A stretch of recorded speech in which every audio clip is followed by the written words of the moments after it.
And my camera.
Good afternoon to everyone in Asia. Good morning to everyone in Europe.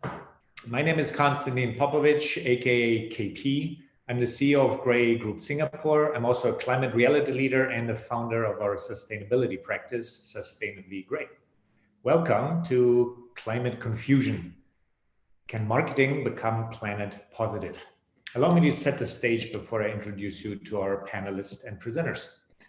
The year 2020 has really been rough and dominated by a global pandemic, and yet the real crisis of our time is the climate crisis. I tend to look at current impact to demonstrate that saving the human race really needs acceleration.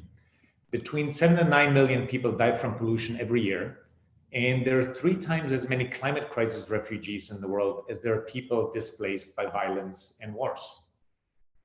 You also saw the truly sad numbers on biodiversity loss in the video from our friends at WWF. So the whole subject can be depressing, but if you focus on the solutions, it is actually invigorating. A lot is being done by governments on policy levels, by corporations from an innovation standpoint, and by individuals through behavior change. Which leads us to our question: where does marketing fit in?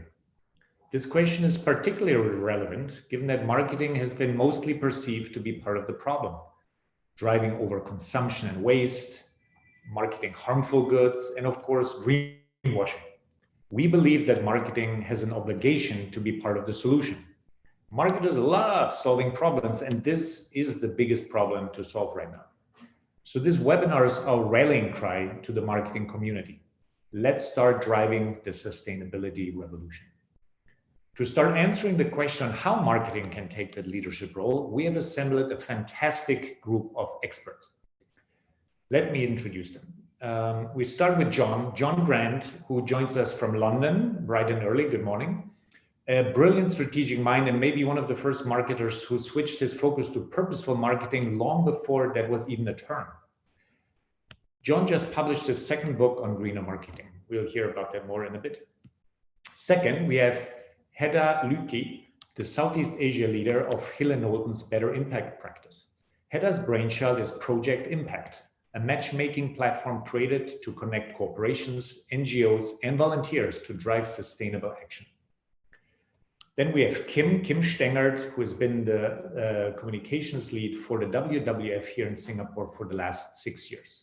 He recently launched the most successful campaign in WWF's 60-year history, measured by the number of signups. He also broadened the scope of the WWF and now works directly with corporations to help them on their sustainability journey. We have Rupen Desai, the CMO of Dole. Rupen joined Dole 19 months ago and initiated a transition towards putting purpose at the heart of the entire business, not just marketing. As part of this transformation, he is shifting focus from ads to actions and creating a strong coalition of the willing in the process. Our moderator today will be my colleague Måns Tesch, who is Swedish and as a Swede has sustainability embedded in his genetic code, as you know. He is also the Chief Strategy Officer for GREY EMEA region. And finally, I'm going to pass the baton now to our Senior Strategist, Huishan Qin, who will take us through the findings of our climate confusion study. But before that, I just wanted to remind you, please ask questions, comment along the way using the chat function. Huishan? Thank you, KP. So I'm going to share my screen right now.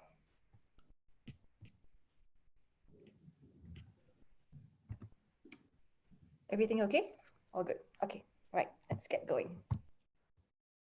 So yes, today we'll be shining a light on the climate confusion, but before we begin, here's just a quick intro to the research team that has been part of this sustainability journey. So we have Mons, we also have Cyril, who is a data strategy lead of the region, and myself. So what started off this discussion is that a few months back, we were just discussing what are some of the questions that we have on our minds around what people had around like the mindsets of sustainability, what they think about climate change, what are some of the behaviors and perceptions that people had. And that's why it led to this online survey that we've done across 6 different countries in APEC. And today we will be sharing our top line findings. So to get us warmed up to this topic, let's look at the state of the world, which we know is in dire straits and it's collapsing. A lot of things are happening, rising sea levels, and so on and so forth. And we ask, so who's responsible for it? Is it really like the governments, the corporations, and the NGOs that really need to be the ones driving radical change?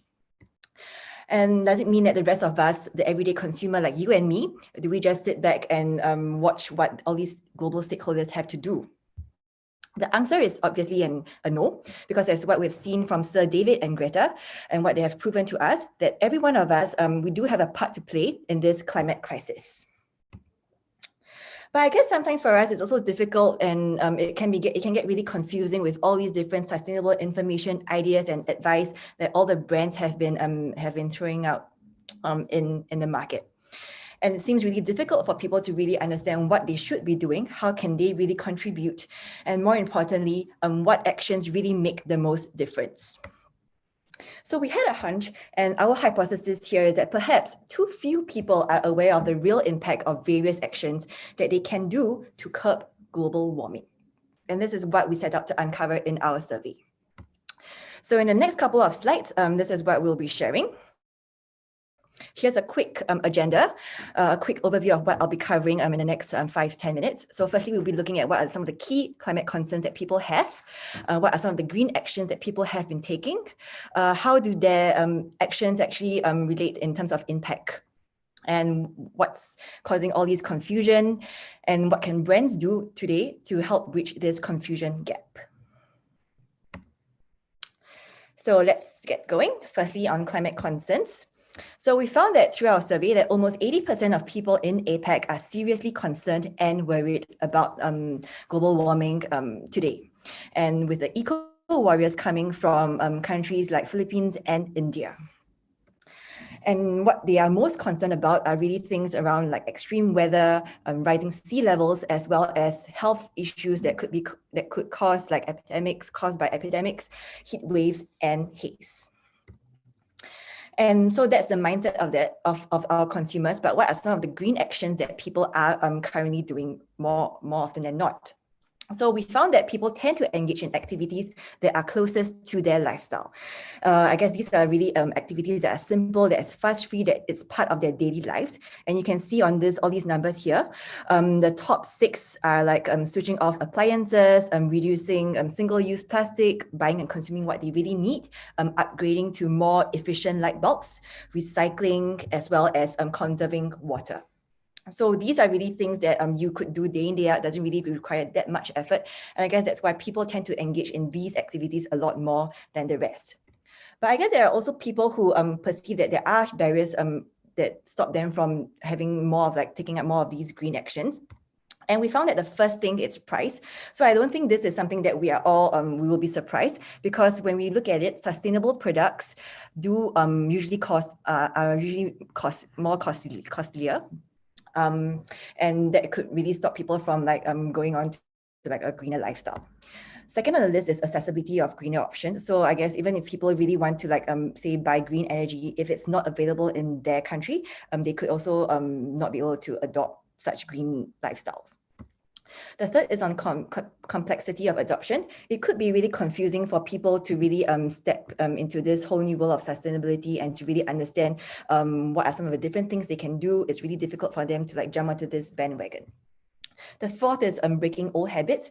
And I guess the saying old habits die hard. It's difficult for people to change behavior, to really get them to understand why what the thing that they've been doing all along isn't really the best. And there could be some greener options that they could look into. And the last on the list is that people feel that all these different things that they can do about climate change, all these really belongs to the higher authorities. Doesn't belong to what everyday consumers should be concerned about. Then the next question we ask is, so all these different green actions that people are doing, what's the real impact of all these different things? And how does that relate to the real impact that they bring to climate change? The question we asked was, which actions do people believe have the most impact? And here's what we gathered. So you can see from all these top 6 here, people feel that recycling has the greatest impact, avoiding single-use plastic, switching off appliances, buying and consuming what's needed, upgrading to greener light bulbs, and also reducing energy consumption. So all these things are what people believe to have the most impact in terms of fighting climate change. And then we went on to through our research, we found that what's the real impact of all these 6 different items.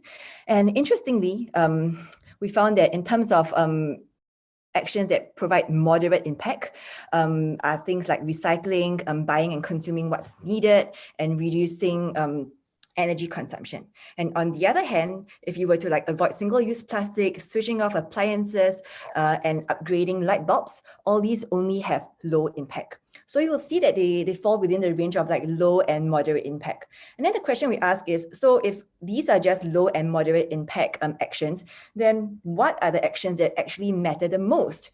What are some of the high impact or the very high impact actions that we should be probably maybe focusing more on, so that we can bring about a higher degree of impact in terms of tackling climate change? So through our research, we found that in terms of very high impact actions, there are 2 that fall under this. So firstly, it's about living car-free, so going about life without a car, and also secondly, having fewer children, so as to reduce on overpopulation and carbon footprint. And on the other end, we also have other actions that relate to high impact. And there were 4 here. So firstly, it's about having a plant-based diet, eating more greens, buying green energy like solar and wind, switching to an electric or hybrid car, and also flying less, taking less flights in a year, or switching to alternative transport systems. So you'll see that these are the actions that really provide very high or high impact. So remember a couple of slides back when I showed you what were some of the things that people believe to have high impact. So these are the 5. And what I just showed you one slide beforehand, that in reality, these are the 5 actions that really provide high impact actions.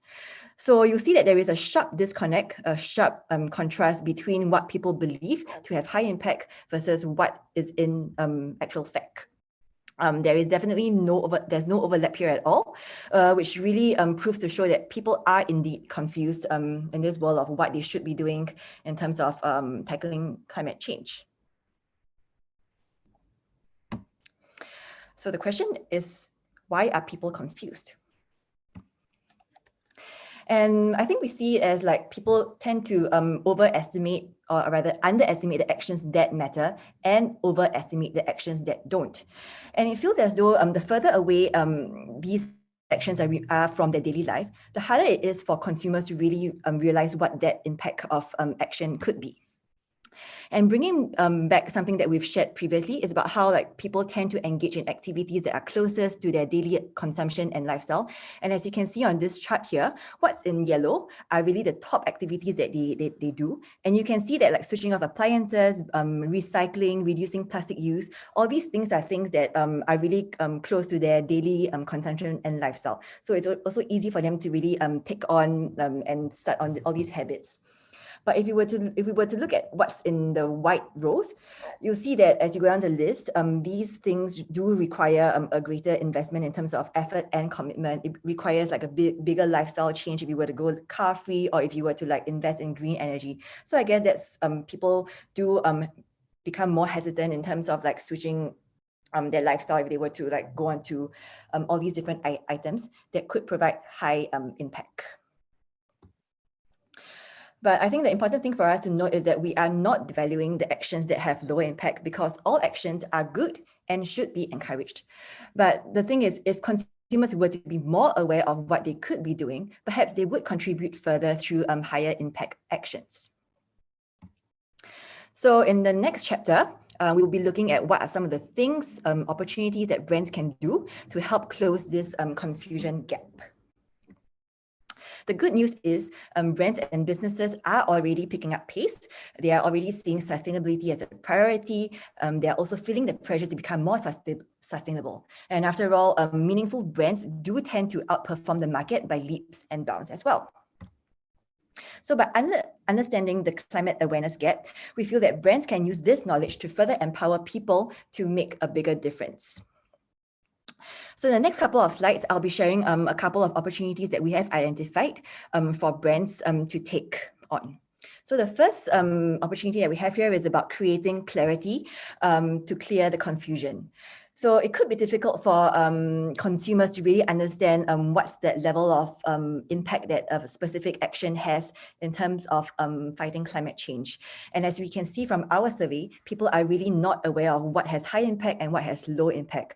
So the opportunity here perhaps is to really form an alliance between like leading brands and NGOs to help people to understand what are some of the universal standards that we can have in terms of measuring impact, so that it's easy for them to understand and easy for them to really look at what they should be doing if they want to provide to get on like a higher impact action. The second opportunity here is to encourage high impact communication. So what we mean by this is that there are a lot of brands within all these high impact categories like sustainable transport, energy, or like plant-based food, which is really great and it's a good thing. But the thing is, sometimes I think maybe they may lack the tools and the support to leverage on this benefit that they have within the category. So perhaps we could encourage and alert high impact brands of the opportunity on how they can communicate why they are considered as high impact, and to really communicate all these impact measures on their products. So the picture on the left here is actually a tag from a sneaker brand, and what they've done is that they have showcased like what's the carbon footprint of that specific product in terms of like the product life cycle. So it shows like what's the carbon footprint that it emits in terms of like its materials to like packaging all the way through to transportation. The third opportunity that we have here is to elevate high impact action. So being in a high impact category, it's great, but I think we also need to see how we can further increase this positive impact given the urgency of the situation. So perhaps brands could start like partnering with other similar brands to reach another level of impact. So this example that we have here is an electric motorcycle maker. It's called Cake, and it has collaborated with Northvolt, which is the most sustainable battery maker. So you can see that when two high impact brands come together, when they join forces, the level of impact that they give off in the world is going to be even more immense. So that could help really elevate high impact action. Yeah. And the fourth and final opportunity that we have focuses on our low impact brands.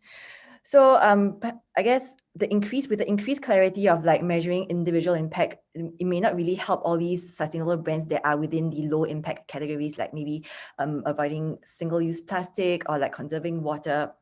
And so maybe what we can do for them is to really help inspire and broaden their efforts by increasing their impact in multiple areas. So this example that we have here, it's a coffee cup. It's a coffee cup.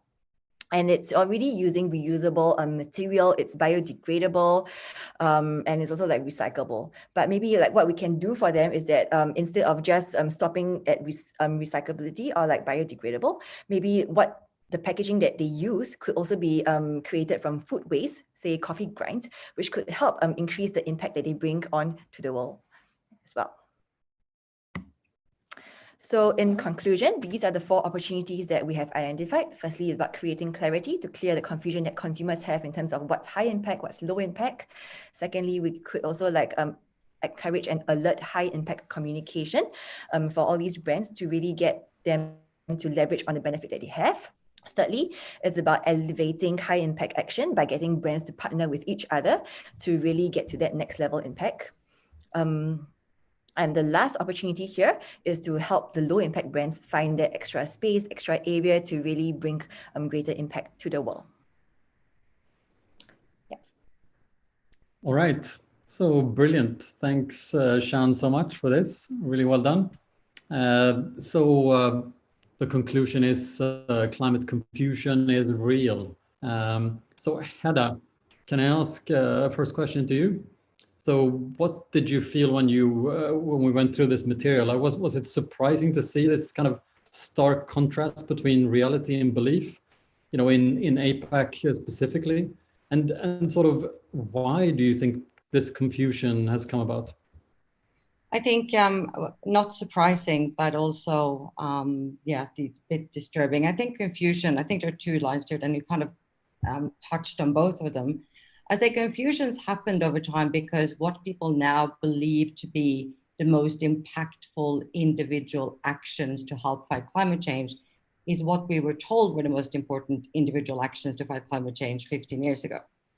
So it's evolving so fast, but what we were told back in the day still sticks with people. We kind of learned it now, we know this now, we put it as part of our everyday life. And so it's become embedded into our lifestyle. And so that still stays, right? That blurriness between truth and what's true and what's not true, to be honest with you, in terms of what real impact is, those lines are still blurry. Our research, our insights and knowledge is changing so fast that people who are meant to be in the know, they keep changing their minds as well. So if they're confused, obviously, average Joe is going to be confused about what's right and what's not right.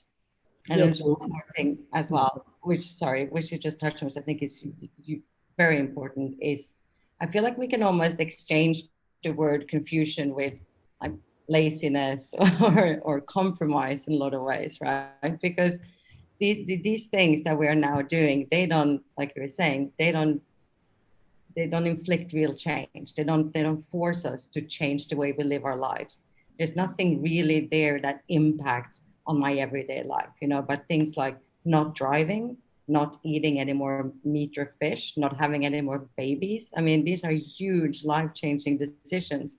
And so it's easier if we're not enabled to, if we're not empowered to, if we're not being told or supported or educated or given the alternatives on how to make those big changes, people are not going to do that, right? So this is, I think, when you come back into the role of brands and governments, because I think we haven't been really enabled to understand how to make those big changes that will really have a big impact. Yes, that's true. So thanks so much. So Rupan, is it fair to say though that brands, corporations are kind of responsible for this confusion anyway?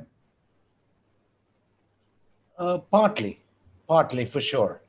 Okay, I think if you go back to that wonderful era with all its good called capitalism, whether it is governments, whether it is lobbies, whether it is businesses, people like some of us who have worked for them or are working for them are all equally responsible for the world we live in.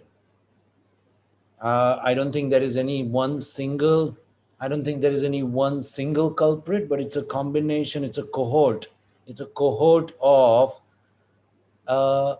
short-term myopic gains that have put our planet at the peril it is.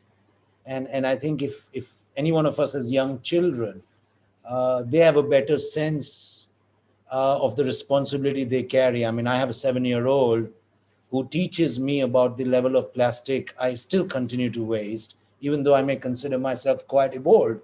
And she reminds me that I'm not.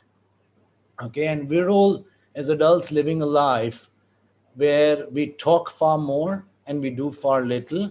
We do it when it's convenient for us, whether it's an individual, a company level, a country level, or special lobbies, and more. So I think all of us are responsible, and we deserve, in a weird way, the planet we live in, but our children don't.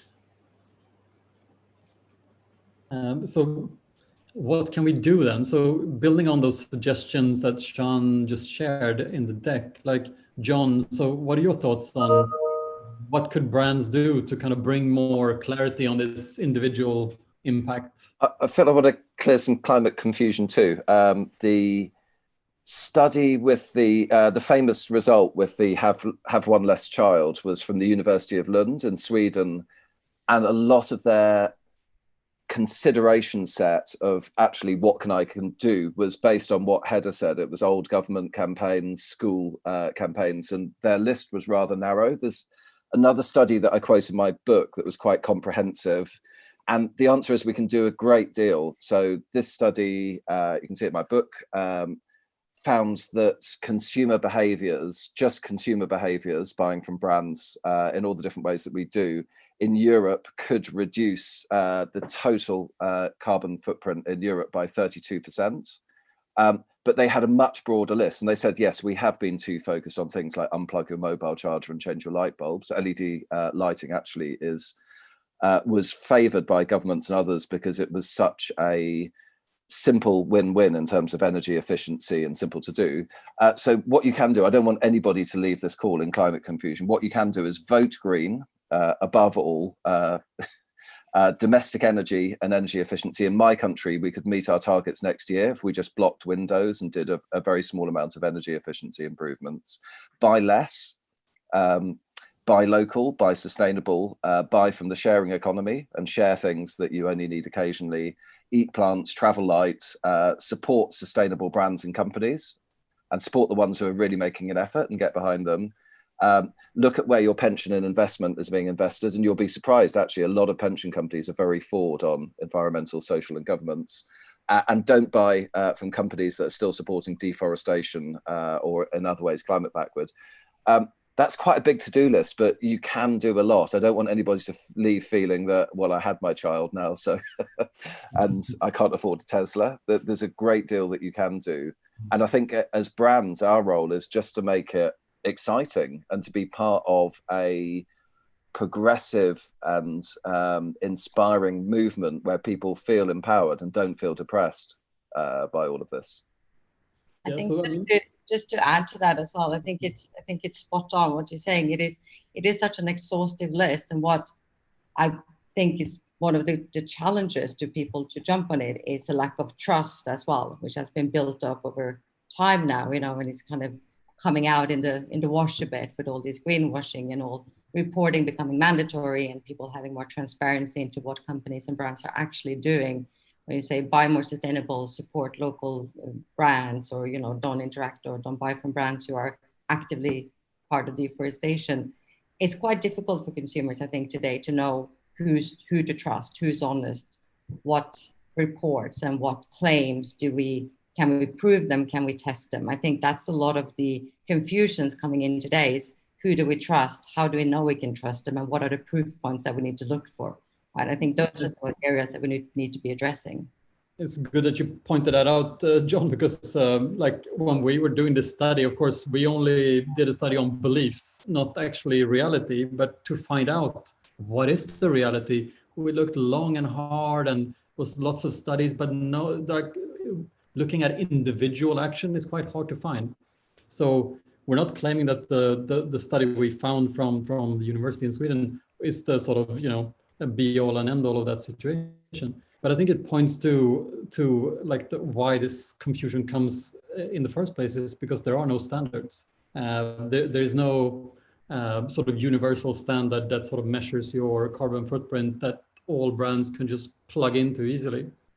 So Kim, I just wanted to check with you, like, is there such a sort of, is there something happening on this front? Sort of our organizations collaborating to start to kind of get behind a universal standard to measure impact? Definitely, yeah. Thanks, Mons.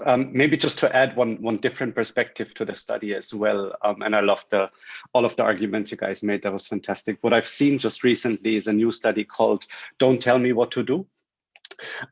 Super piece from I think August this year, which basically says if you present individuals with advocacy messages around what they should be doing in their life to change climate change, it actually disempowers them. It makes them vote less green. It makes them stop believing into science. And I think it's mostly due to, well, we're talking about a climate emergency on a global level. We're talking about COVID, food security, all of these things. And you're asking me to take shorter showers or switch my LED bulbs. That's not adequate. That's not working.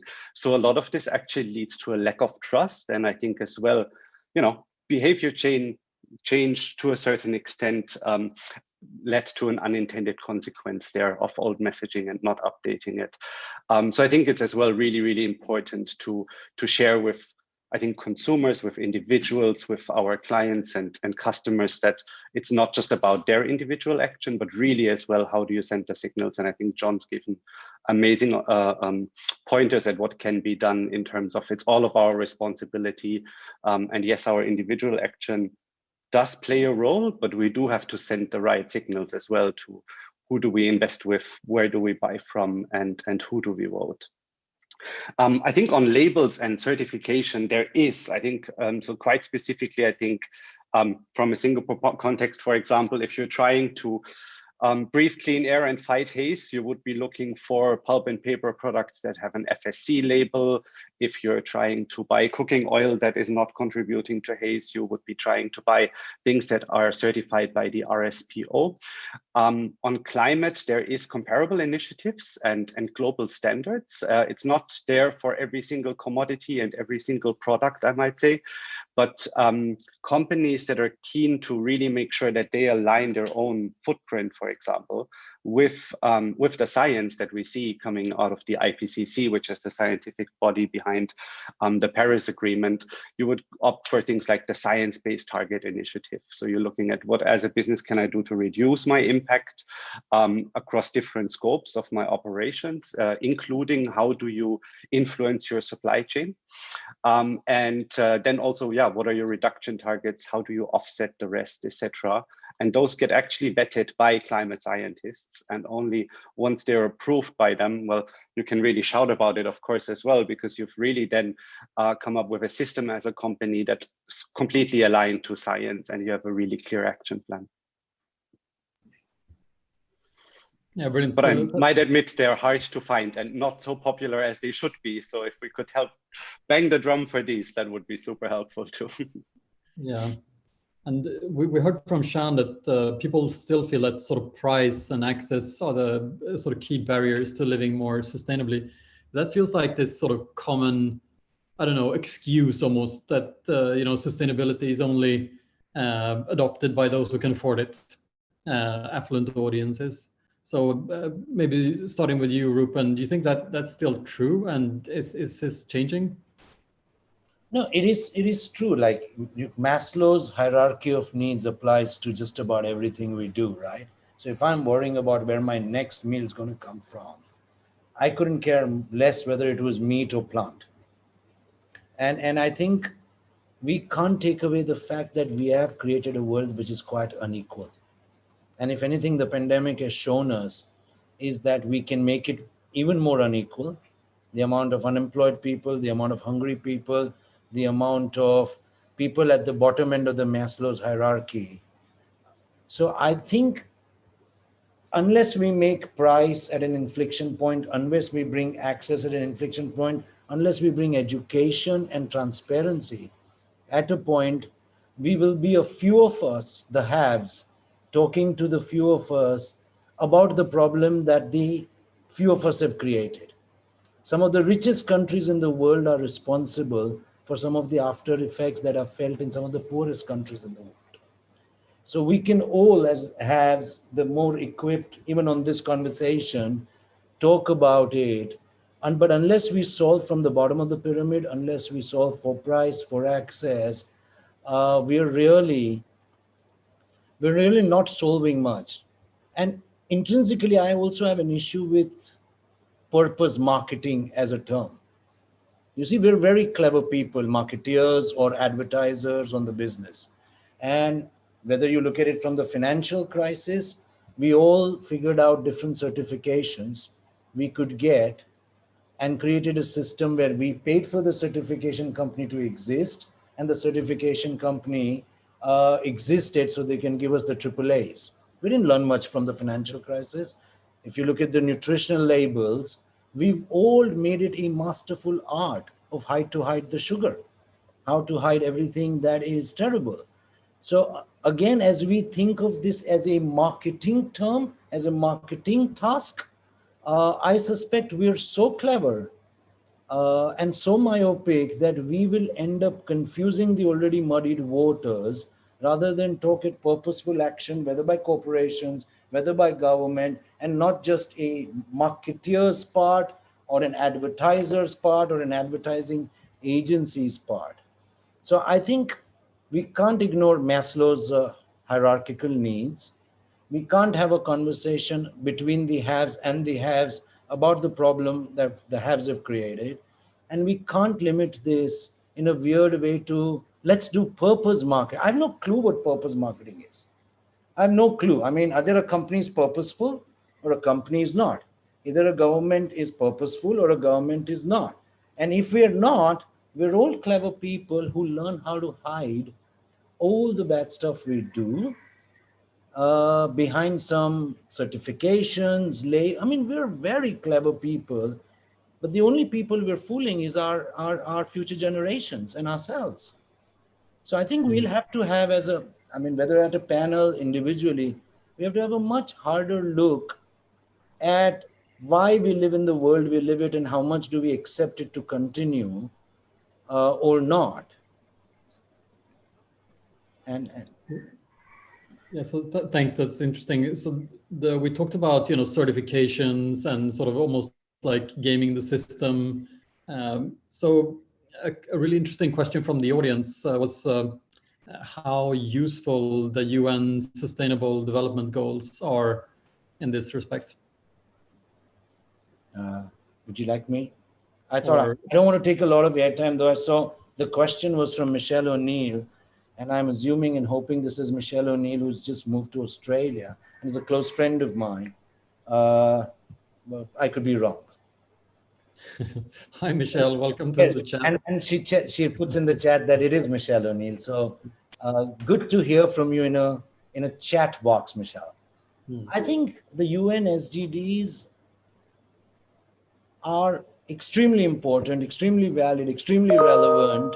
And we're obviously calling this the decade of action because of the decade of limited or inaction we've just been through. And I think each company, each country, each individual, each human community, if we filter our lives or our actions or our words through the UN SDGs, we will achieve much more for sure. I mean, each of those 17 goals is something we're all trailing on each and every one of them, or almost each and every one of them. So Michelle, I agree with you that they are outstanding filters. We're terribly late on all of them. And this is the decade where we'll either stand up to the accord or we will create another goalpost. I don't know, Kim, if you, John, Hedda want to jump in here. I agree. I think the SDGs is finally something that people can relate to or people can recognize and makes it feel almost a bit more tangible, the different actions, and it can be directly pulled down into challenges or barriers seen within specific geographical regions, like you're saying, depending on where you are on the hierarchy or the community that you live in. So I think it's hugely valuable. I think one of the issues that you raised earlier, Måns, as well, is that how do companies accurately and honestly report on impact that they have against the sustainable the goals that they've set for themselves? That's one of the challenges we're having, right? And I think we see GRI, Global Reporting Index, as probably one of the kind of the mothership of how we started to measure impact. And I personally think that will be the blueprint for how we report moving forward, because it needs to be standardized, right? And it needs to be honest, and it needs to be relatable across industries, across markets, across companies, across governments, across everything. So I think we do need to look at that standardization, but I'm hopeful because I think it's coming. I think people are recognizing the fact that, especially because brands now are actively doing better. And so all these leading brands in industries who want to prove real impact, who want to show that we are doing good. I mean, look at Europe and you want to say, we are actually doing good, you know, look at it, we can prove it, we can show you, we can define impact and demonstrate it. The fact that so many companies now based on consumer demand, but also based on government regulations need to prove that impact. So that standardization is going to happen, and it needs to happen against something specific and tangible like the Sustainable Development Goals. So I think we're on a good path, to be honest. Thanks, Adam. Kim, so final question before we move into John's exciting presentation. So we saw from the study that in APAC, what people are, seriously concerned about climate change. But the concern is highest regarding sort of almost like weather-related issues like, extreme weather, rising sea levels, heat waves, haze, and so on. Do you find is that different from what people are concerned about in other parts of the world? Well, I think that goes back to what Hedda mentioned earlier, right? It's kind of like as well the same government NGO messaging that we've heard 10, 15 years ago. Why do you care about climate change? Because of rising sea levels, because of crazy weather events and all of that. I mean, all of that is still true, right? But I think what we see, obviously, when we do our campaigns, when we try to convince individuals to join in on this journey and support us and live a better life, but also nudge others into doing so, it's got to be relatable, right? I mean, I started 6 years ago and we were talking about climate like something crazy that will happen in 30 years from now. Today, it's an elevator conversation, at least for me. It's so top of mind for everyone, but a lot of the real reasons I think haven't been close enough to people to really understand them. But I think what surprised me on the list is still that, well, I think it would be interesting to see exactly what was the date of it. But for the very first time, I think this year, people have actually understood and realized what we meant when we say climate change is a food security issue. Climate change will disrupt supply chains. And I think all of us have probably been to a supermarket, tried to get some toilet paper, tried to get, I don't know, favorite cup noodles, whatever it might be for you, and it wasn't there anymore. And I think that is also a massive wake-up call for many of us. All of a sudden, we know what that feels like and that we have to stand up. I've just seen on Twitter as well, I think they've released recently that the top 2 hashtags this year were COVID and climate change. So the awareness, the momentum is so high, unprecedented. And I think also unprecedented in anything our organization has seen since we've started 60 years ago. So there's huge momentum. The way is really, how do we really galvanize everyone around that and turn it into action now? Yeah, excellent. No, thanks so much, Kim. So let's move into John's section. Over to you, John. We'll share the screen. Fabulous. We have so little time. We used to say we have 12 years. Now we have, it's going to be 9 soon. I have a lot of charts and I have very little time, but I'm going to speak fast. So here are several books I've written at interesting times. There was a peak of concern about climate change actually in 2007 following the Al Gore movie. And that was the time where everybody in the world, like Yahoo, told you to change your light bulbs. And there's a lot happening at the moment too. So let's go on the slides.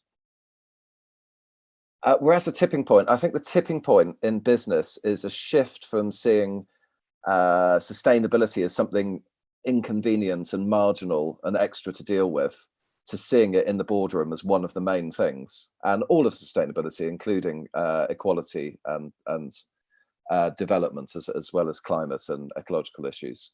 So somebody who summarized this tipping point realization very well is on the next slide. We're going, yeah, okay, it's come out a bit small. The quote is from James Watt, who's the CEO and founder of Brewdog, and he said it hits us like a 400-volt shock in a copper bathtub, the blindingly stark realization we're not doing anything like enough.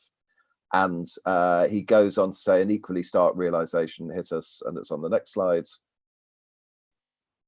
Let's ensure we have a planet to brew on. So they've put climate front and center at the heart of their brand and their business. They do so much that I can barely keep up with their news stream, but they, on the consumer ends, they say, don't be surprised if your beer comes in a Coke can, and they're doing a much more aggressive and radical reusing of packaging rather than melting it down to make their own cans. They're encouraging people to brew beer at home, and they're giving people shares in the company if they recycle enough tins. And they're turning waste beer into vodka. They're doing so much, but they're doing even more in the back end of how they brew, how they share energy with their local towns, tree planting, all sorts of things. So they're taking it really seriously. And I think in my previous book, it was full of examples of quite radical small companies taking this on board. But now we see the biggest organizations in the world similarly at this tipping point realization. Tesco is on a mission with the WWF to halve the footprint of the entire UK shopping basket. And it's a colossal thing to do, but they have such a dominant share in the UK market. They stand a very good chance of doing it. And they have very advanced programs already on everything from agriculture to food waste to energy and supply chain. Next slide. And here are some other, quite large companies. Danone, who's been very forward on this for a long time. Microsoft, who's committed to remove all of the carbon that they've ever emitted. And to be, substantially carbon negative, and carbon removal is one of the hot topics of this year. Starbucks is committed to a resource positive future, so on climate, waste and energy and water as well. And Walmart has set its goal to be a regenerative company. Regenerative has been one of the words of the year. The idea that we don't just do slightly less damage to the world, but we actually leave it in a better place, and we start to restore the ecosystems that we've been despoiling for 100 years. So what can you do? Very first thing, there's a lot of strategists on this call. Just know your impact. Actually look at the data and find out where you can make a difference, and don't focus on the things that make less difference.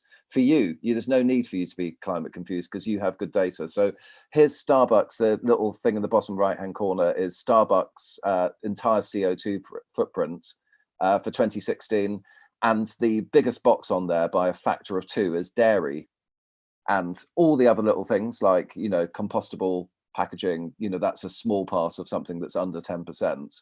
Supply chain, cafe, even the coffee. So dairy is their number one impact. And knowing this and knowing they want to be resource and planet positive, they've been pioneering dairy. They were one of the early ones actually to bring in soy milks and almond milk, but they've done a huge partnership this year with Oatly, which has doubled Oatly's distribution in the United States. And they're innovating together on, and there's all sorts of things more. I mean, we're, like I say, lots of strategies on this call. As soon as you know your impact's dairy, you go, how do we popularize the espresso? How do we look at new, smaller servings, like some of the things you get in Italian cafes? How do we make this cool? Because Oatly have actually made this cool. And you can drive. You just know where your impact is. And everything they do on this will have a ×2 impact over anything else that they do. The second thing is to have an impact. And on the next slide, there's a great quote from the Edelman survey that came out very recently. By a 2-to-1 margin, brand trust increases when actions help workers and communities instead of making commitments on what a brand will do in the future. There was an announcement last year from Burger King on deforestation, which was reinterpreted by an NGO as Burger King commits to keep deforesting for another 13 years. It's just like, we've got to do stuff. And there is stuff with very large organizations that has to be committed to and implemented over time. And that's entirely appropriate. And people want to see that you've got science-based targets. all of that, but you need to be doing stuff in people's lives today and making a difference. Have a clear purpose. Purpose we can have a huge debate on, but like as a company, have a really clear purpose for a start. Selfridges reopened. Selfridges is a temple to high fashion in London, known for very theatrical retailing and the most prestigious luxury brands, and it tends to have queues of people buying handbags and shoes and expensive things.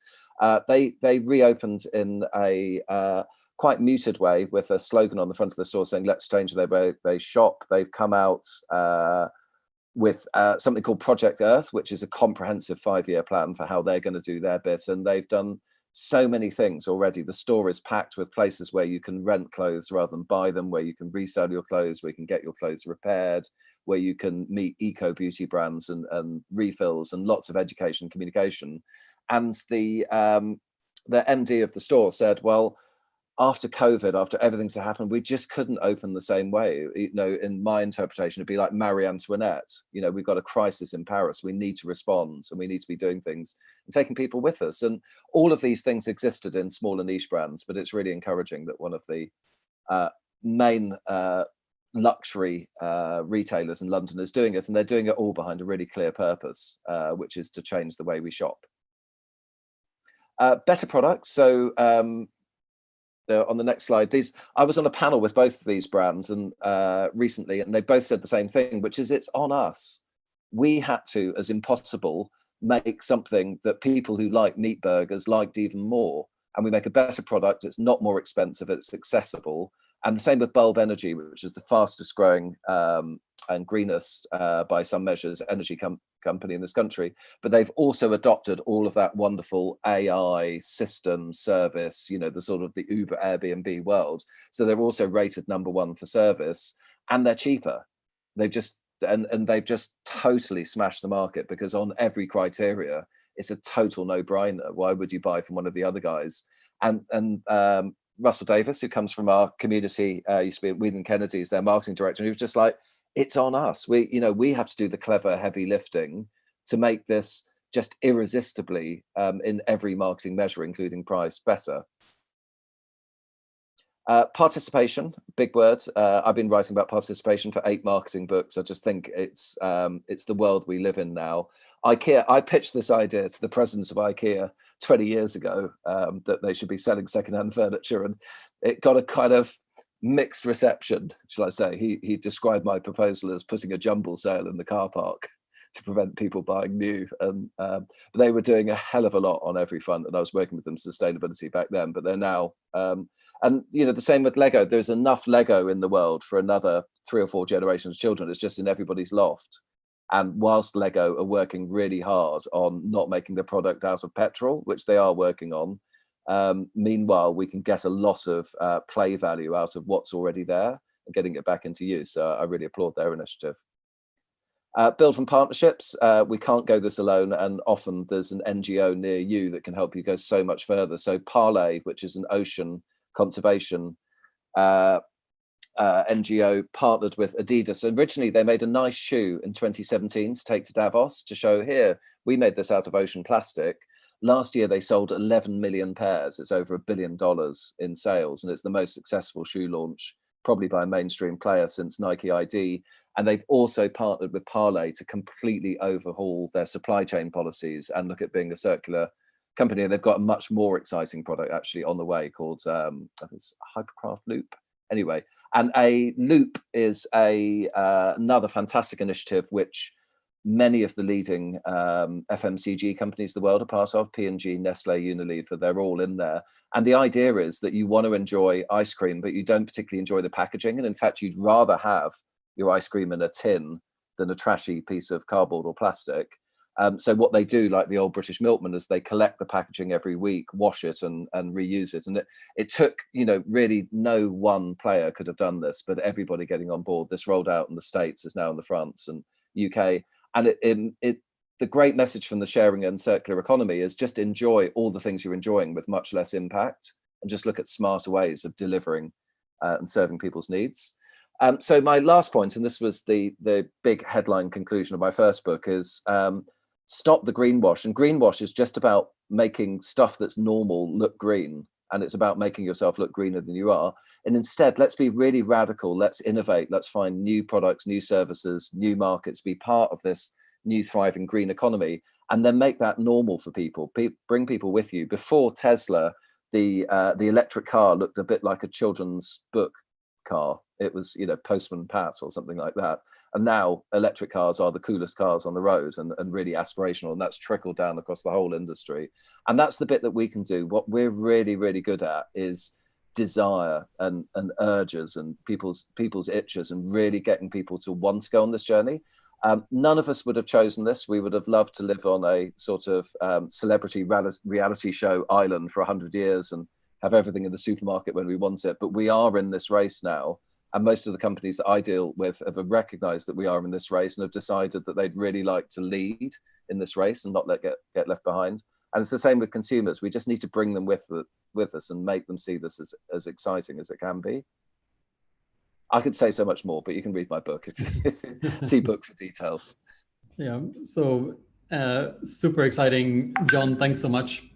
Just one question to you, John, and then we'll jump over to the other guys. So in a nutshell, it's almost like we're in the middle of this kind of looming crisis, as you say. So the need feels that it's a bit like, just tell it like it is. Just be transparent, just kind of speak frankly about the crisis. But isn't that at odds with the marketing industry? You know, it's driven by storytelling. It's driven by, you know, finding the essence of a brand, you know, spinning a narrative around some brand or product or service. So what is the marketing industry to do when the need is to tell it like it is?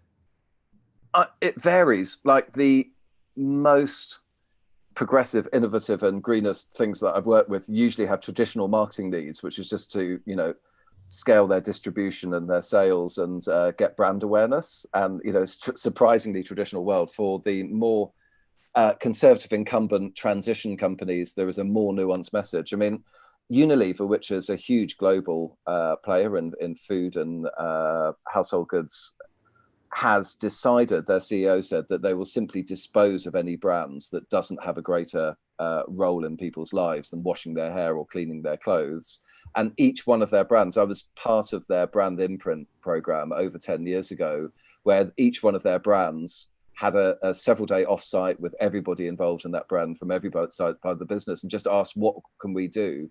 And now you will find that Hellmann's is teaching the world's children and households about, you know, real food and educating people about food. Vaseline is really concerned with emergencies ranging from scratching your knee to all the work that they do with humanitarian disasters. And they've found a way of incorporating this. They have some very forward green brands that they've mostly bought into the company, like Seventh Generation and Ben & Jerry's, who are hugely activist. But every one of their brands has found a way to play a bigger role in people's lives. You know, even Lynx, I used to criticize them because they had the campaign for Real Beauty.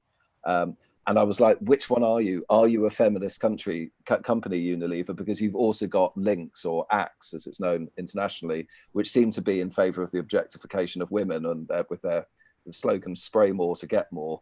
And but Lynx is now working on the empowerment of young men and, you know, the snowflake generation, but actually they're doing really serious work with NGOs on men's self-esteem and issues like young male suicide. So every brand in their portfolio, and they've disposed of stuff. They're not joking. They got rid of their yellow fats division, which did not have a great profile. And it's good business. I mean, Nestle has sold their cooked meats division and bought Plant Burgers. And it's just because their CEO, as well as being personally committed to this whole agenda, has promised the financial market 6 to 9% growth.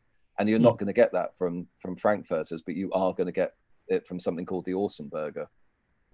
Yeah, no, excellent. Thanks. So Kim, so when we look at the sort of activists coming from the world of sustainability, I mean, they probably just want the marketing people to kind of stop selling things that people don't need. You know, that just aggravates the situation even further. So is the answer to simply stop selling, or do you see sort of another way forward? there's got to be another way forward, right? So I think for one is, and I think John touched on that, awesome presentation, by the way, loved that, thank you. It's just about really, you know, people want to go about their daily lives. They want to get what they want to get, but they want to get that sustainable.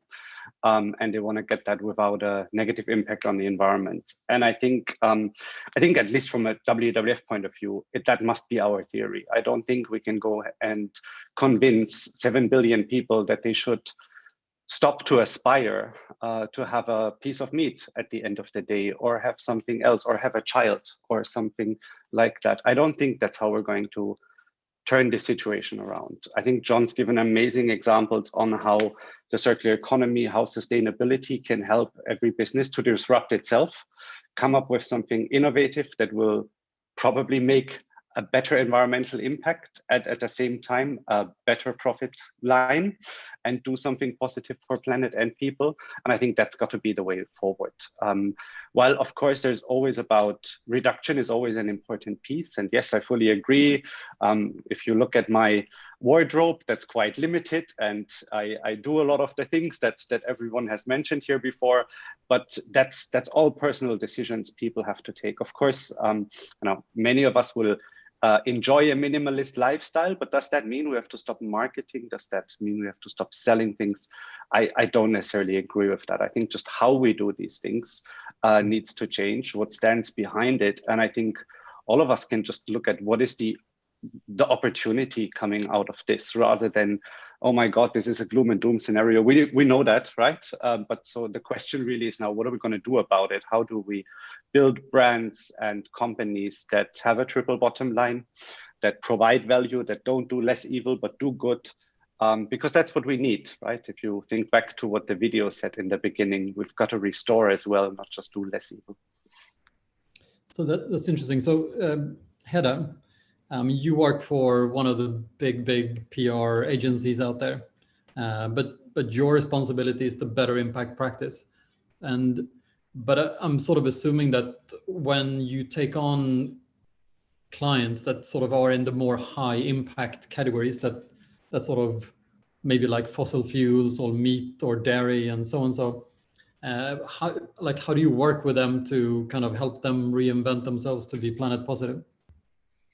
I will answer that. Can I have one comment first to Kim? Because I think, thank you, John. Thank you, Kim. I think that's really great presentations. And I just wanted to touch on quickly, which comes to what you asked as well, Mons, about the reinvention of luxury, which comes back to your price earlier, the question earlier as well about the price of sustainability.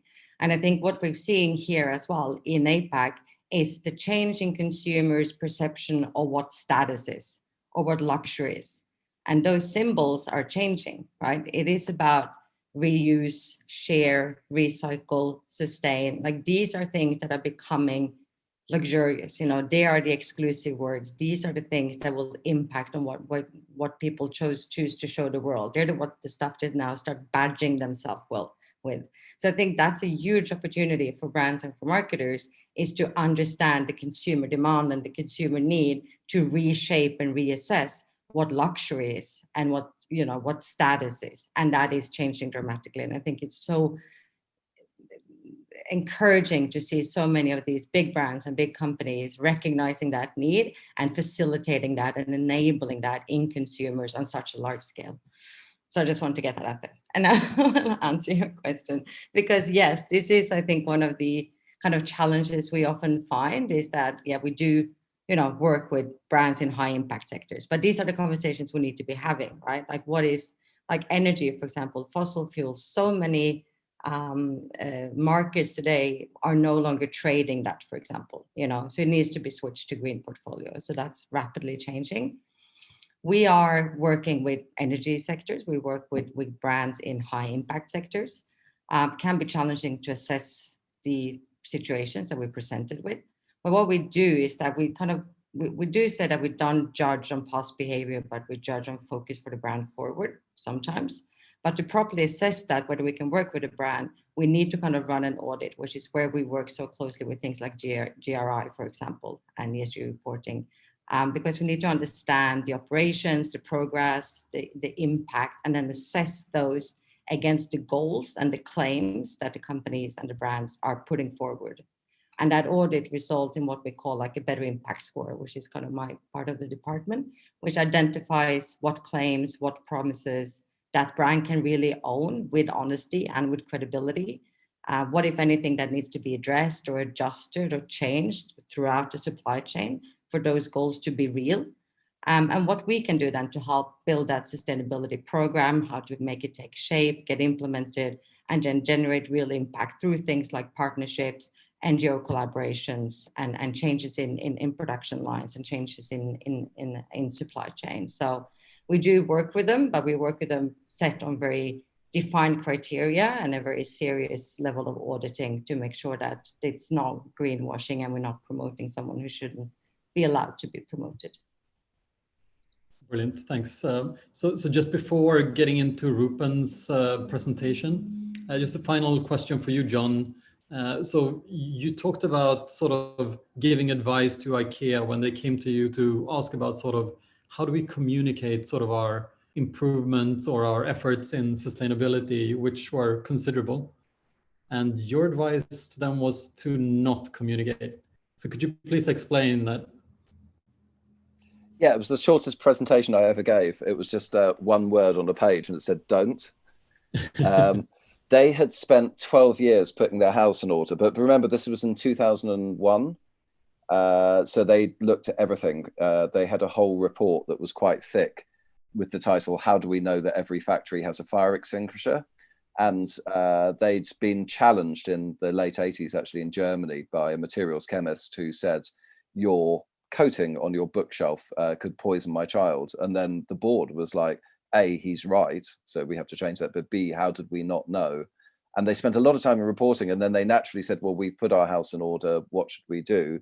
And we looked at it, but we felt that people did trust IKEA, and actually they trusted them to be doing the right thing, and that making a song and dance about doing what they already thought they were doing would not necessarily improve their brand prospects. But also that was at the start of the greenwash age. So we showed them Beyond Petroleum, the advertising campaign that Fortune magazine said, if BP is beyond petroleum, Fortune is beyond words.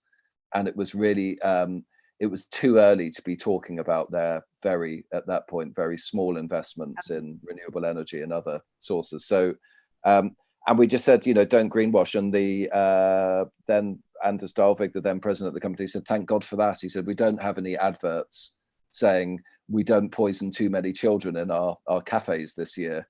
And we don't, we want to be really forward on sustainability. So what should we do? And we said, well, let's work with the 100,000 plus co-workers and really make a result and really start to innovate and get everybody excited rather than the department. And that's what they did. And in that program, within a few years, they had zero waste stores where even the packaging that the products arrived for shipping was turned into new products in the store and then sold, and really innovative, ground heating, all sorts of other things that they worked through their system. But I think in the long run, it was right that they've not stayed quiet, because they have such a potential to talk to people about living green at home and their journeys and, what they choose to buy, and now the circular economy and so forth. So it was kind of a decision of its time, but it was like a rational, like at one level, why would you boast about something people think you're already doing?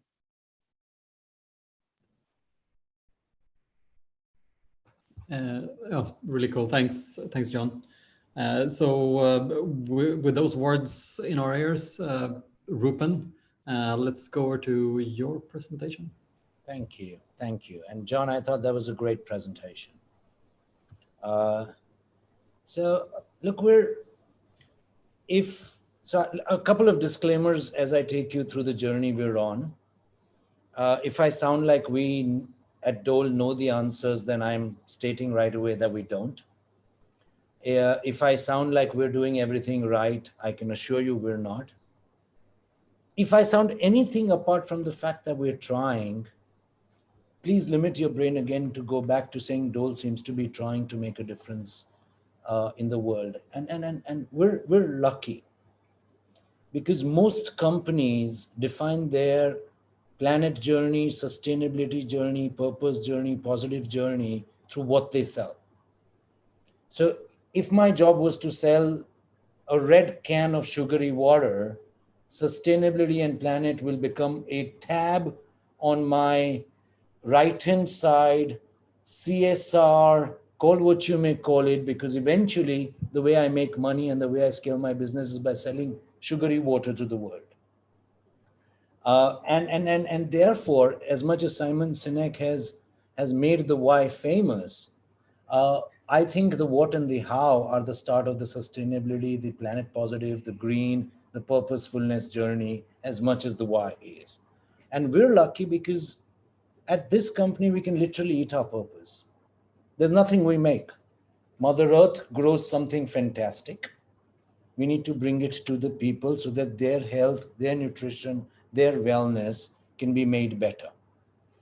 But as we dwelt deeper, and this is a 170-year-old company that was started with a missionary history, and therefore in its past already had building of schools, building of sanitation. It did not have a let's go to a country, get the plant and leave it barren kind of history. And yes, if you Google Dole, there'll be other videos as well that are not as complimentary. And it is part of the history and there is no denying it. But if you look deep down, the starting point for this company is we can literally eat our purpose. And if you can help me move to the next slide, I mean, the world we're living in is quite lopsided. Okay, we're living in a world where almost equal are the rises of obesity as they are of starvations. We waste 1/3 of the food we grow on lucky halves of the world, while almost an equal number starve every night. And as a company that brings the goodness of the earth, we thought one of the biggest impacts we can have is to actually see if we can play a role in bringing this inequality of nutrition. Okay, if you just stop for a minute and think about it, unhealthy food is far more attractive, is far more available, is far more accessible, is far more affordable than healthy food is. I mean, it'll take you $1 to buy a burger meal for your family, and a quinoa salad will cost you $14. And that's the world we've created. So as a company, 18 months ago, we've put out a rallying cry, which is we want good nutrition to be like sunshine. It should be accessible, affordable, available for everyone, not just the few who can afford it, not just the few who can access it, not just the few who can afford it. And we started this journey and we realized that while we can go out and advocate and market and make wonderful films about how the world needs to be equal, it needed to first and foremost start with us. And therefore we drew a distinction in the middle of the pandemic between the purpose, which is why we do what we do, but the actions that would change the company to begin with. And as I was stating before, I'm not a big fan of purpose marketing, though I'm a big fan of what John presented, because all of those are actions. All of those are actions that start from the CEO's office, the C-suite, the boardroom, and then marketing either is in the C-suite taking those actions or is trying to market them. So in the middle of the pandemic, and whoever's moving the slides, thank you, but if you could help me go back a slide, please, thank you very much. So in the middle of the pandemic, one of the biggest realizations we had was this is the time when most companies will prioritize profit over the planet or profit over the people. We're all suffering as businesses, and therefore we thought this is the most opportune time to go out and make some promises of ourselves as a business. And if now you could help me to the next slide. Luckily for us, there is a 170-year-old company that is imbued in our history, which is a beautiful concept called Sampo-yoshi. It's a Japanese concept which says business works best when it's good for the buyer, good for the seller, and good for society. And unless you can meet a three-way satisfaction, it isn't good business. And if you break this down, most companies are operating where profit is coming at the cost of either planet or people. And therefore, we have gone out and put some promises to the world about 6 months ago, which are 6 big promises. How we aim to improve how many people will we access and bring great nutrition to. I can assure you that we're at 1/3 of that point right now. How we will not sell any processed sugar, and some of our products do, and we will stop that.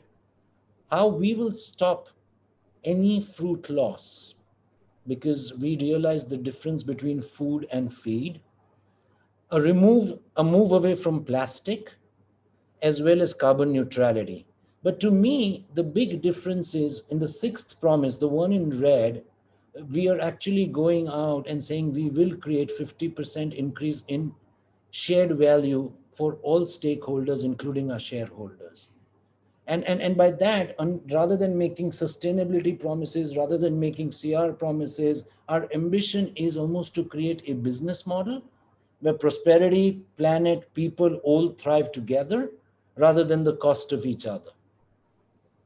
And just to give you a simple example of how interconnected they are, if you start at the 9 o'clock position, if we are able to save fruit, we're able to actually impact methane, we're actually able to upcycle the same fruit for people that don't have access to fruit today. We're able to generate more money, not just for the shareholder, but also for the farmer who's wasting the food. And we can create a cycle where all 3 of them thrive together: people, planet, and prosperity. And it is our ambition at Dole saying this has to become our business model. It is not a sustainability promise. It's not a green promise. Everything we do going into the future needs to have a tick across all the 3 Ps, people, planet, and prosperity. And we launched the promises 6 months ago. Obviously, we've been doing a series of actions that I'll be happy to share with anybody that needs more information from that time to now. And to launch it, we launched it with a film in the midst of the lockdown and the pandemic that I'd love to share with you. Dear leaders of the world, I've watched the world change a lot over the past few months. The skies are bluer, we're eating healthier, even the animals seem happier. So, why isn't it like this all the time? Why do we need to cut down so many trees without planting new ones? The oxygen helps clean up smoky factories. Why do we keep using plastic? We're poisoning the water and the fish we eat. Why do we add more sugar to food that's already sweet? All it does is make us unhealthy. And why don't we do more for hungry children? All the food we waste could help feed them. It's really simple. When we treat the planet better, everyone and everything gets better. And if you, the leaders of the world, can't get it right, then it's time for me to step up and do something about it. Sincerely, Sophia.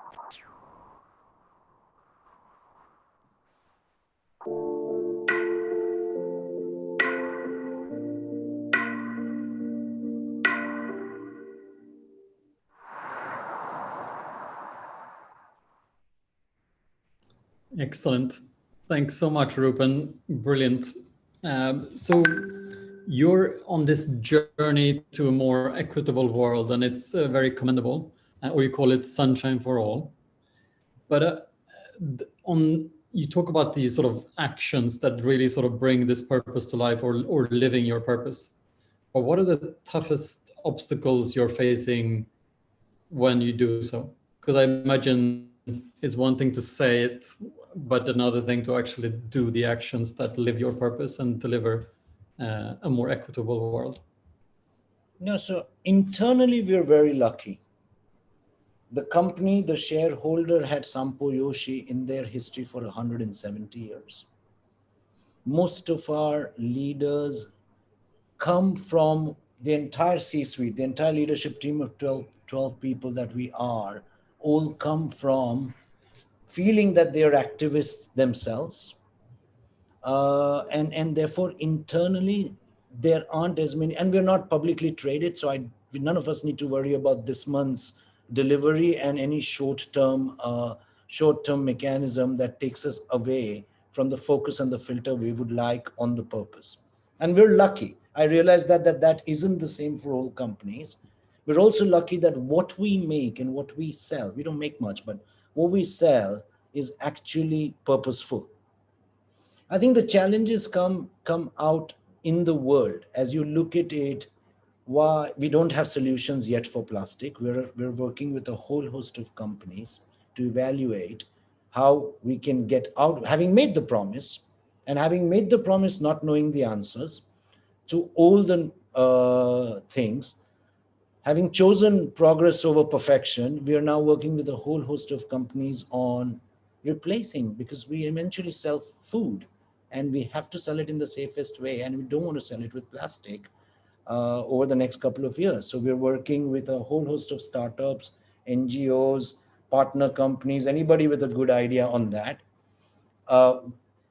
As we look at food insecurity and as we look at the pandemic, I mean, the pandemic has almost increased food insecurity around the world by 40 to 50%. Right now, this Christmas, 1 out of every 5 child is going to go hungry. And as a small company, no matter what we do will be a drop. And therefore, another big challenge is the superpowers combined. So how do we get as many partners as we can? Because there are a lot of like-minded companies, like-minded partners, like-minded charities. How do we collect as many superpowers as we can to try and solve hunger in this Christmas for children? How do we make nutrition more affordable? How do we fight the attractiveness that comes in a potato chip bag, knowing that that is what is going to make us obese? How do we fight you drive down the highway in the US, any highway in different parts of the world, there's totem pole after totem pole of unhealthy food.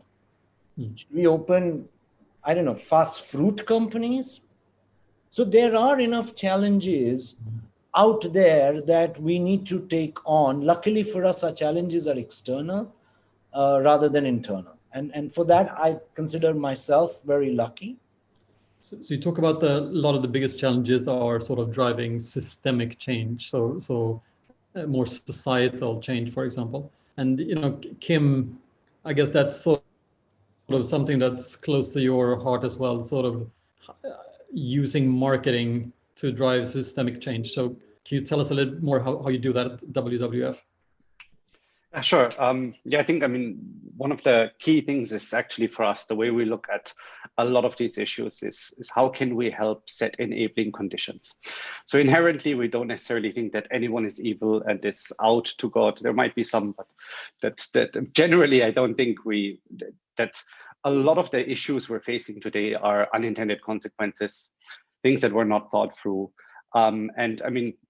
I don't know if the myth is really true, but they say the plastic bag was invented to stop deforestation. So if you think about these things, you realize many times that a lot of the things that we're facing today is just someone didn't think it through, or we just didn't have the science, or we just didn't have the knowledge. So we look about that and say, well, how do we set enabling conditions for change? We have a mechanism that we call the circle of denial. So we look at a situation, for example, like plastic bags, a simple one, hopefully everyone can relate to, and we see, okay, what does the government say? Obviously, government can always fix all the problems we feel, right? But of course, we need to set enabling conditions for them too. Then we look at what do the businesses say, what do the producers say, what are consumers saying? And then we really try to analyze, well, where do we break that circle of denial? And usually we just try to look at one chain. Because everyone has an excuse not to act, and everyone usually passes the monkey around, right? And says, no, you guys should be doing that. The businesses should take care of that. Consumers should make better choices, or so on. And I think what we're trying to do is actually, in a friendly manner, through marketing, sometimes hard hitting as well, depends on what is the campaign, to mobilize people and signal that there is support for change. So we've done a big palm oil campaign a couple of years ago, and what we've heard was, oh, sustainable palm oil is very expensive and our consumers don't care about it. And so we've enabled 50,000 consumers to send emails to a couple of CEOs, and then the CEOs heard and changed immediately. It was amazing. We've done a massive plastic campaign just a couple of months ago, supported by Gray. Thank you guys for that. That was Your Plastic Diet. It showed people that were involuntarily already consuming 5 grams of plastic a week through the air we breathe, the water we drink, and 5 grams of plastic is the equivalent of a credit card. With that insight, we ran the largest campaign I think we've ever had across the globe, and 2 million people supported our call to action. And that call to action we felt must be equivalent to the plastic crisis. And so we were asking for the governments of the world to come together and see the support from everywhere across the world to negotiate a global treaty on marine pollution and solve that issue. And let me say as well, a lot of the things we do are really, really complicated.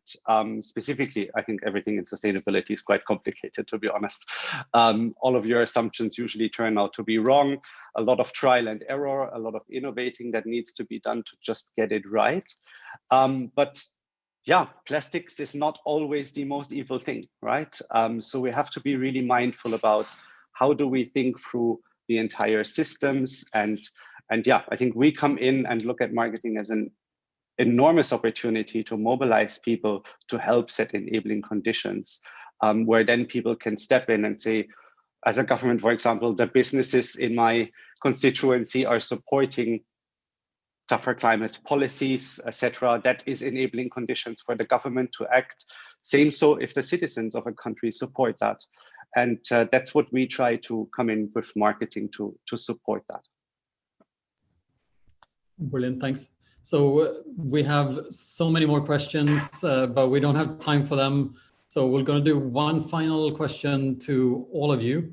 30 seconds or something. So if you imagine that someone in the audience is sort of a brand owner, a marketeer, and just about to kind of start their sort of sustainability journey, like what's your advice for 2021? Like how do you start the conversation? How do you reboot into sustainability? Starting with you, Hedda. Okay, I'll try and make it really quick because I love this question. But I think especially in this part of the world, this is one of the things that we're seeing in one of the conversations I'm having a lot is where do you start? What do you do? What's the first thing that you do? And I think, honestly, and this is what you see behind me, which is Project Impact. I think something like that, and I think you've all touched on it as well, is something, an immediate thing to do, is to identify partners, initiatives, programs that are existing on ground, that are actively today addressing a need or a challenge or a goal that you've set for yourself against a relevant SDG, and then understand where you can come in and contribute. Because that's, like you were saying, Kim and Rupert as well, that's where the footprint becomes so much greater, the positive footprint becomes so much greater. If we can put aside egos, P&Ls, and greed, and focus on collaborations across companies, collaborations across organizations and industries, that mini circular economy become a macro circular economy. And I think the one thing to do is look for partners and collaborations to get you started. That's mine. Thanks so much. John, famous last words. You could read my book, but in more general terms, try something awkward and bring people with you. Just really project ahead, and whether it's a pop-up, a prototype, do something that's a long way ahead in the future of your industry, but do it now and try it with people. Try it with a few people, try it in the street, and learn and start to get momentum. Don't come up with the grand 20-year plan and spend 6 months in hotel rooms or virtual rooms workshopping it, but get some stuff moving. But do the marketing thing, bring people with you, educate, glamorize, rename, you know, whatever you need to do, reframe, but you know, help them come with you. Excellent, very cool. Rupen, what's your advice? Find a way to connect how you make your money to how that can impact planet and people. Because if you do that, the more you scale, the more you can be a better company. And if you don't, everything else will be a greenwash. Mm-hmm. Kim? Super, thanks. Yeah, I mean, one other part besides comms and marketing of my role is what we call market transformation. So me and the team have worked with about 200 companies in the last year here in Singapore and the region, in one way or another, or either their sustainability strategy or phasing out certain parts of plastics and how do you replace those. So we're really trying to always help with the science-based point of view on that. So I think one point is reach out to an NGO that was made before, and that is just because there is an interesting perspective usually that comes into the conversation, and then you can still see how does that help.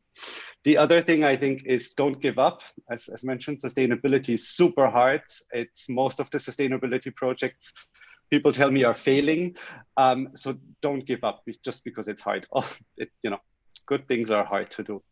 And I think the last one is when you think about what do you do? And I've seen some of the comments in the chat as well. Well, should governments be leading the charge? Should it be businesses? Is it us as individuals or so on? I mean, we've said it's all connected and it's all of us. But when you get on your journey, and you can start very small, keep in mind where is your highest level of influence, right? The Adidas team, for example, they started at looking what they do best, shoes. And they've turned that into a new product that hopefully changed the world, but definitely helped change marine pollution. So where's for you your best point, your best level of influence that you have? And what are you already doing better than anyone else? And just make that sustainable. Yeah, absolutely. No, super good advice from all of you guys, and thank you ever so much. I'm just going to hand over to KP for some conclusion. It's not really a conclusion, so my job is really just to thank everybody. First of all, I want to thank the audience and also all the questions and comments from everybody. But most importantly, I want to thank Wishan, Mons, Rupen, Kim, Hedda, and John. It was really fascinating discussion, and I personally learned a lot. So the last thing I wanted to do is to leave you all with an early holiday gift. So if you go to sustainablygray.com, we just posted 30 different video call backgrounds, just the one you see here. So each of them represents a sustainability commitment. Yeah. And so we did lots of them because there's different commitments that people are passionate about. So there's 30 different ones you can choose from. So please check them out, sustainablygray.com. Pick your favorite ones, download them and use them, because think about if every meeting opened up with a tiny 30-second, 1-minute icebreaker around the subject. Think of that ripple effect throughout all these organizations that we want to bring along the journey, right? So that's our little contribution during this holiday season. And with that, happy holidays and bye-bye from all.